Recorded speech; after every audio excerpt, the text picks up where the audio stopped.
I'm going to start by explaining Newton's laws. In this first video, we're going to do Newton's first law. There are three of them, and I might as well go ahead and uh, tell you that. So the first one we're going to do so we're doing Newton's. These are Newton's laws of motion, and these are essentially those postulates, these kind of initial assumptions that you make, these laws. Remember, laws just explain what happens. They don't really tell you why they happen. So every theory starts with laws where you make some initial assumptions. We assume that this is always the case because we see it a lot. And these are the observations that he made. The first law, Newton's first law, is sometimes called the law of inertia, but it's basically the statement that an object in motion or an object at rest, I'm sorry, let me fix that. An object in motion, sorry, I've thought about my sentence a little better. An object in motion remains in motion in a straight line, and an object at rest remains at rest. So if it's moving, it keeps moving in a straight line, and if it's not moving, it remains not moving. So it remains at rest unless it is acted upon by a net, meaning not zero, a net force, like mathematical type net, the sum of. So acted upon by a net, non-zero, that means external force. So you may be familiar with that word force. We're going to define it pretty well when we get into the second law. But basically, an object is going to stay doing exactly what it's doing, moving in a straight line, right? Either moving in a straight line or sitting perfectly still, unless something external to it applies a non-zero net force. So what I mean by that is, if you were in outer space and you threw a football, it would just keep going in a straight line as soon as you released it, in a straight line, not changing speed. It wouldn't speed up, it wouldn't slow down, and it would never stop or turn or change directions unless something else in the universe, something external to it, does something to it. Like if it goes near a planet and that planet applies the gravitational force to it and causes it to fall onto that planet or curve its path, or unless somebody else throws another baseball that hits it, or unless it hits another person or a spaceship or something like that. Unless something like that happens, it's going to just keep going in a straight line forever.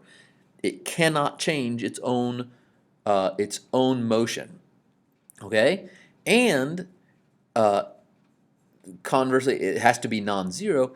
If the football is going in a straight line, not moving, and we have two planets, one on each side of it, exactly the same, and it's going right in between them where they're both pulling on it the same amount, then it will go straight through uninterrupted because the net force on it wouldn't be zero. This force is a vector, and so if you had a planet here and a planet here both pulling on it, they'd be pulling in opposite directions, and it'd be like a tug of war, and they'd both cancel each other out, like a perfectly evenly matched game of tug of war. And then the same sort of thing, if something is sitting still, if the football is just sitting still in space, it's not ever going to just start moving unless something external to it starts moving, unless you throw it or a planet starts pulling it or something hits it or pushes it or something. Okay, so that's the first law. An object in motion remains in motion in a straight line, and an object at rest remains in rest unless it is acted upon by a net external force. So it has to be external and it has to be non-zero. It has to be a net. They can't cancel each other out. It can't add up to be zero. Okay? Um, uh, an example of an internal force not being able to move something, this would be like if you reach down and you were able to grab yourself by the feet and then lift up with your arms and pick yourself up into the air. Right? It's not going to happen. So if you were standing in a box, let's say we had someone, here's our box, and someone's standing in this box, right? Here's our person, and they're standing in this box, and they're reaching down with their arms, and they're grabbing the edge of the box, right? And they're pulling up as hard as they can. No matter what they do, they cannot lift themselves in the box up. Now you may be able to like bend and kind of jump and hop the box up for a second, but it isn't actually the force that you're applying lifting the box up. It's you making the ground apply a force up on the box, and that'll make a little more sense once we get doing the second law and the third law together. But at this point, any excluding any trying to hop and lift the box up as you come up off the box, excluding anything like that, you can't just grab onto the box and pull up. No matter how hard you pull, you're not going to lift yourself and the box up. That would be an internal force. You'd have to get out of the box and lift the box, in which case you'd become an external force, or something external, the ground or something would have to apply this force. You cannot do it. The same thing if this was just floating in space. If you were floating in space and you wanted to go to the right, right? You're floating in outer space, all right? You have some helmet on so you can still breathe, right? You've got your helmet on, and you want to go to the right, and you're sitting perfectly still. The only way you can go to the right is if you take something like a backpack or a book or a wrench that you were using in outer space and you throw it. So you had a little wrench or something, right? And you took that wrench and you throw the wrench that way, then what that would do is apply a force for you to go in the other way. Then it becomes an external force of the wrench acting on you. And again, as we get into the other laws, why throwing this wrench is an external force will make sense. But if you don't let go of the wrench, if you just fling the wrench around but never let go of it in your hand, then you're not going to be able to make any progress towards the right.